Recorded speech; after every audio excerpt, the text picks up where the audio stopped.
Bem-vindo aqui para mais um vídeo que é daquele segmento que tem um apelo um pouco mais educacional. A gente troca uma ideia a partir de perguntas ou colocações que são postas no canal e que eu faço uma leitura.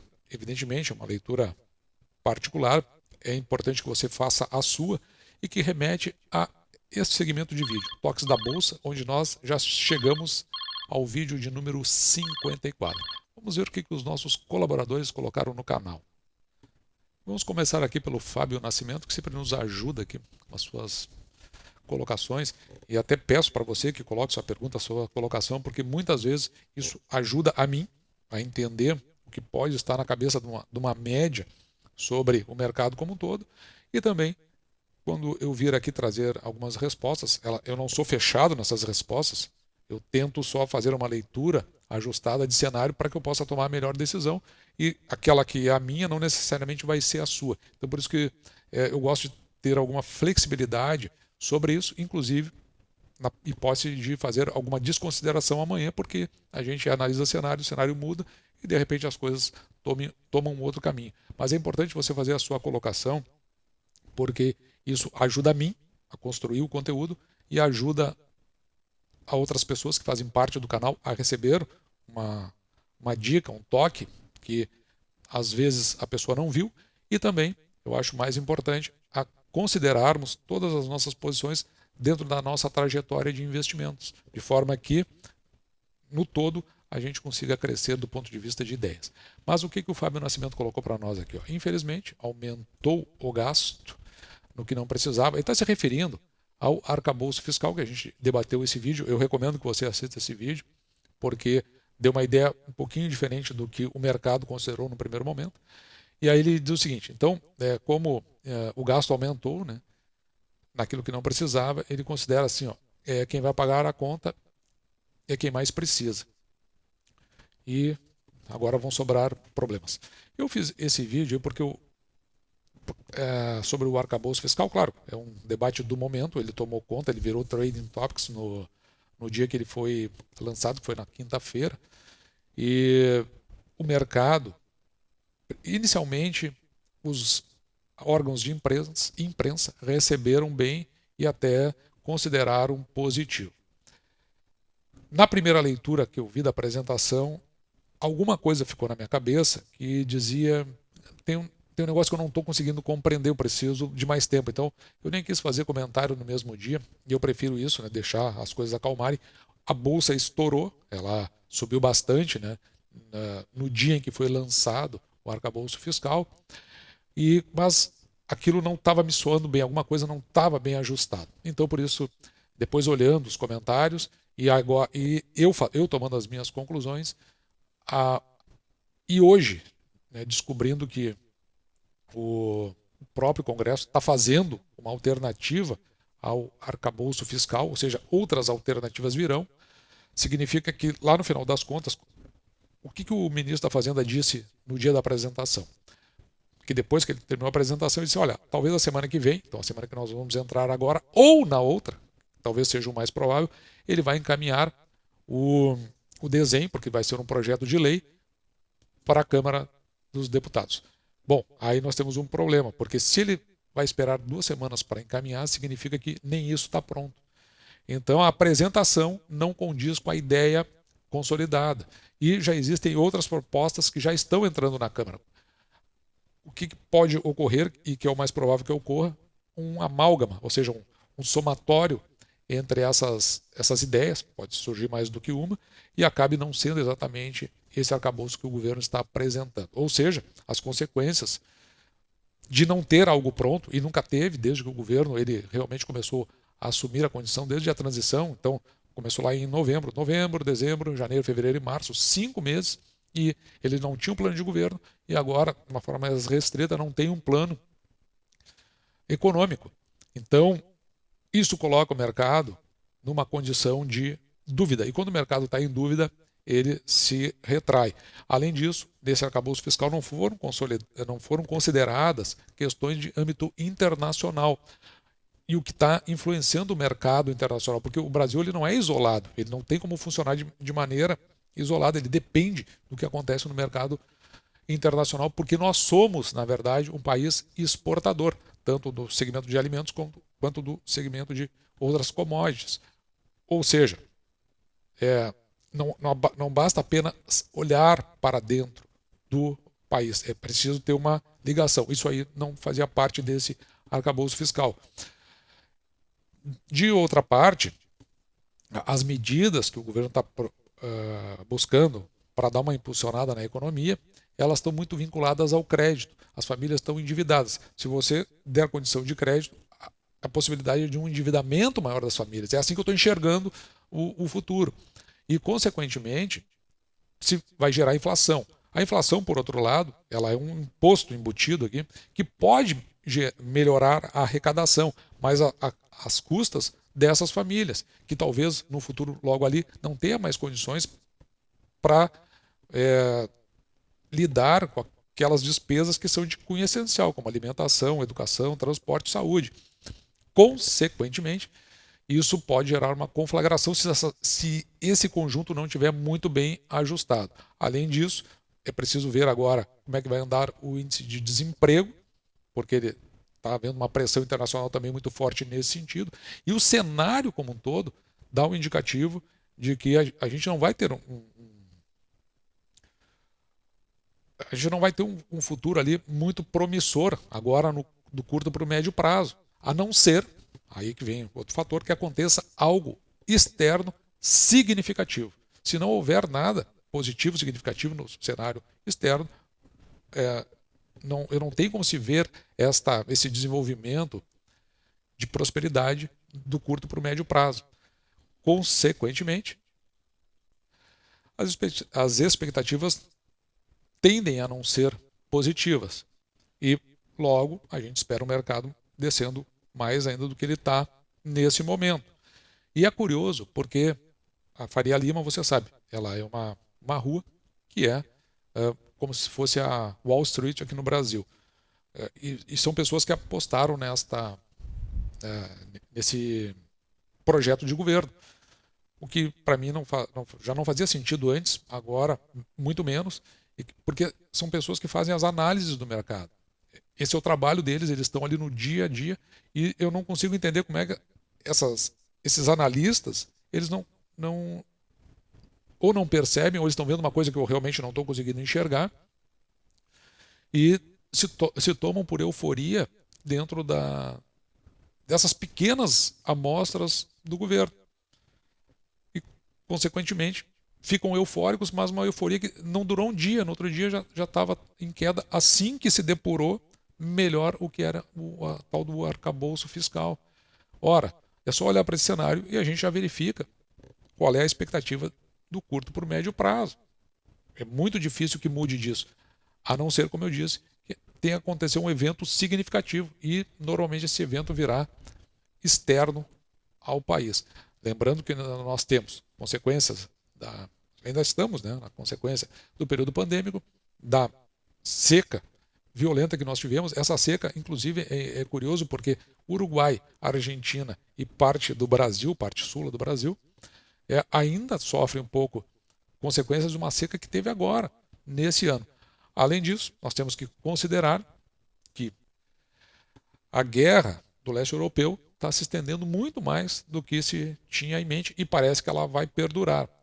E logo, com as formações de outros blocos, não se vê um horizonte de algo positivo, a não ser que seja, por exemplo, o término da guerra e que venha refletir aqui no país. E já que eu falei em commodity, vamos aqui para outra questão levantada pelo Fábio. Ele pediu a minha opinião aqui, porque ele comprou Semin 3, que é a CSN Mineração. Ele comprou aqui a R$3, recebeu ótimos dividendos. E para esse ano tem a previsão aqui de 60 centavos de dividendos. Então, claro, né, como é commodities, está correto. É uma empresa cíclica. Com queda nas cotações das empresas previdenciárias, eu acredito que ele está dizendo que são as pagadoras de proventos, né, daqueles segmentos mais estáveis no mercado. Ele pergunta para mim assim, se vale a pena a compra A ideia aqui, é uma das coisas que eu admiro bastante, é quem compra com essa finalidade, de deixar para os seus sucessores. Então, eu vou fazer uma descrição aqui muito rápida, eu não vou analisar a CSN, mas o que é preciso considerar aqui? Ela entrou no mercado, ela fez o seu IPO, se eu não me engano, em 2021, foi cotada a R$ 8,50 aproximadamente. Então não estou trazendo aqui, só estou debatendo o assunto. Ela é uma exportadora, ela faz mineração, o minério é o de ferro, ela tem 2 pontos de mineração, Minas Gerais e Rondônia, se eu não estou enganado, com as suas jazidas avaliadas em aproximadamente 5 bilhões de toneladas do minério de ferro. Ela faz a extração, ela faz a fundição, faz beneficiamento, tem participação numa ferrovia e depois, evidentemente, né, trabalha no segmento para fazer a exportação e entrega do minério. Atualmente aqui a empresa está cotada a R$ 4,84. Veja que nos últimos 12 meses. Isso aqui é um fator que eu sempre digo, né? Ele pode derrubar você na bolsa. Mas nos últimos 12 meses pagou aqui um dividend yield de 19,03%. E às vezes a gente vai só pelo dividendo e acaba que isso aí eventualmente seja uma questão muito de momento da empresa. Se nós olharmos aqui para os proventos pagos pela empresa, ela, claro, em 2001, 46 centavos, o ano passado 92, agora com previsão de 6, então ela está reduzindo um pouco, o que faz todo sentido. Uma coisa que eu gosto de olhar muito aqui é justamente, eu estou aqui no site do Status Invest, e você pode fazer a mesma coisa que eu estou fazendo. Veja que eles se preocupam aqui em colocar mais tempo aqui, ó, de informações dos resultados da empresa. E algo aqui que me chamou bastante a atenção, vamos dar uma olhada aqui, ó, no lucro líquido da companhia que está aqui. Veja que você não vai encontrar, pelo menos nessas amostras aqui, né, um prejuízo da empresa. Só isso aqui já para mim é um bom sinal, um excelente sinal. Outra coisa que eu gosto de dar uma olhada é justamente na receita líquida, e você vai ver que também não tem aqui, evidentemente, se ele teve lucro líquido, a receita não estaria comprometida. E outro aspecto aqui no endividamento, veja que é uma empresa que aparentemente aqui não tem endividamento. Outra coisa interessante que me chamou bastante atenção é aqui, ó. Veja que ela tem uma base acionária muito grande, quase 5,5 bilhões de ações. No entanto, o free float dela aqui é de 20,25%. Se você olhar o que está no site do RI da companhia, você vai notar aqui, ó, que você vai fazer parte apenas desses 8,72%. Ou seja, embora tenha uma base acionária muito grande, na realidade, aquilo que de fato está circulando no mercado secundário é de apenas 8,72, então são menos de 500 milhões de ações, o que torna a companhia menos sensível a especulações. E agora, vamos dar uma olhada aqui em cima. O que acontece aqui? Ó? Veja que o preço da ação dividido pelo valor patrimonial por ação em 2,33, como está acima de 2, a gente considera que essa ação possa estar um pouco cara. Mas, como ela é do setor cíclico, né, a gente não leva em consideração a mesma condição das nossas empresas pagadoras de proventos. O risco aqui é um risco o dobro do patrimônio. Nós temos empresas aí do setor de seguros que tem um PVPA até maior do que esse. Se você investir na companhia por esse preço, você vai ter de volta em função do lucro líquido em torno de 9 anos, que é o preço da ação dividido pelo lucro líquido por ação. Então me parece assim que ela tem dados bastante interessantes aqui no retorno sobre ativo, retorno sobre patrimônio líquido. Ela tem um crescimento dos últimos 5 anos aqui de 19%, crescimento do médio, né, ao ano do lucro líquido de 27,46%. Na minha modesta opinião, eu considero uma empresa que eu teria na minha carteira, sem problema nenhum. Você pode buscar outras dentro do mesmo segmento, como a Aura, a MMX, aquela do Eike Batista, e você vai ver ali, é interessante você ver nessa parte dos dividendos, como elas têm essas características bastante cíclica. Agora, claro, né, quem compra é que tem que ficar confortável com a empresa. Mas me parece uma empresa boa no segmento, ela é muito nova dentro da bolsa, a gente precisa ver ela se desenvolver por mais tempo. Era uma das coisas que eu consideraria para ver como ela se desempenha, principalmente nas baixas do mercado. Mas, fora isso, não me pareceu uma boa empresa. E para finalizar, o Wilson Rocha. Ele coloca aqui, né? Porque isso aqui veio desse vídeo do Banco do Estado do Rio Grande do Sul. Coloquei ele disse assim, postei todas as minhas fichas no Banrisul. E torço para que o governador do estado do Rio Grande do Sul melhore a gestão do banco, né? Isso porque lá eu estou, nesse caso, vídeo específico, né, que eu também recomendo, ela está sofrendo uma pressão muito grande por conta do... O que acontece aqui? Qual é o fato que tem por trás disso e que não é dito? O governador do estado do Rio Grande do Sul, ele tinha renunciado para concorrer a presidente, não foi acatado pelo país, não foi acatado pelos grupos e nem teve expressão dentro do cenário nacional. Então, ele concorre à eleição, já não é mais governador do estado, mas é considerado uma reeleição. Ele disse que não concorreria, mas concorreu. Para isso, ele teve o apoio do Partido dos Trabalhadores e junto algumas considerações que ele teve que dizer. Uma delas é que não privatizaria o Banco do Estado do Rio Grande do Sul. E a partir daí, claro, dentro da composição política, começaram as pressões, agora depois de eleito, e uma delas é pela troca do presidente do Banrisul.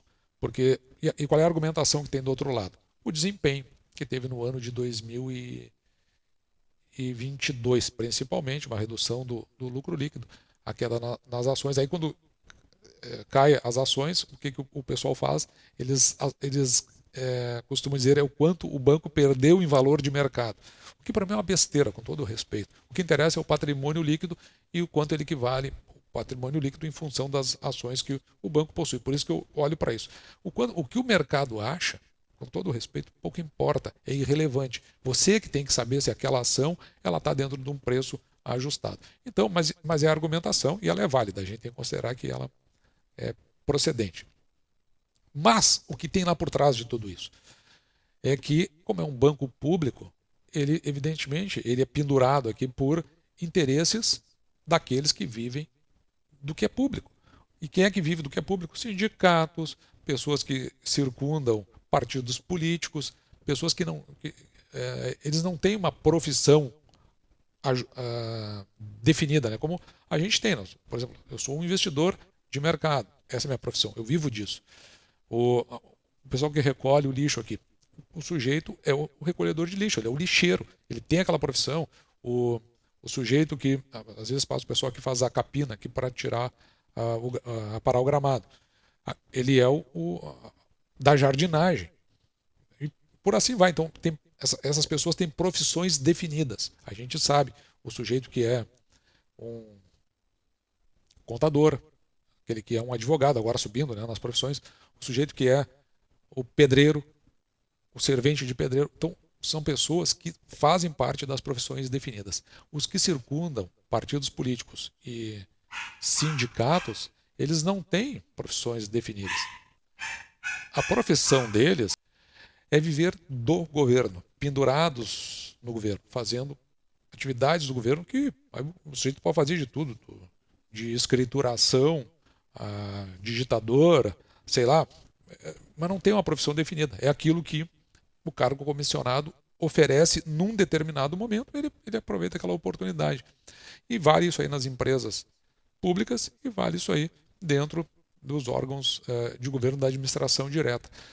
Logo, eles estão ali atrás de uma oportunidade. É isso que está acontecendo. Então, o Eduardo Leite, não, na minha modesta opinião, não tem a menor condição de melhorar a gestão.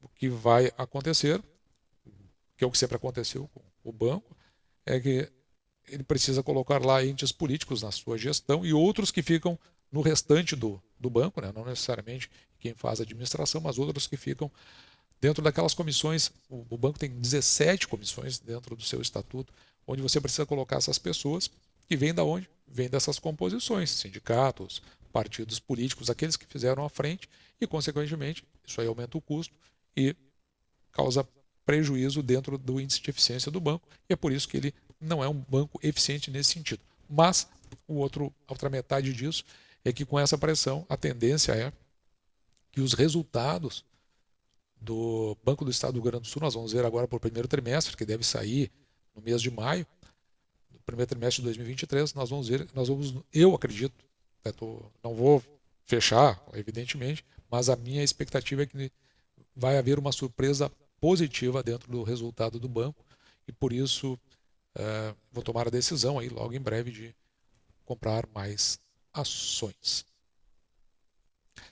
E assim, esse foi o nosso vídeo de hoje, um vídeo um pouco mais extenso, peço escusas aí, mas são questões que impõem que a gente coloque posições mais consistentes e até, a meu ver, assim, né, uma tendência para esclarecer da melhor forma possível. Eu vou ficando por aqui, depois de dito isso, me despedindo de você, esperando que você tenha gostado desse vídeo e deixando, como sempre, o meu grande abraço!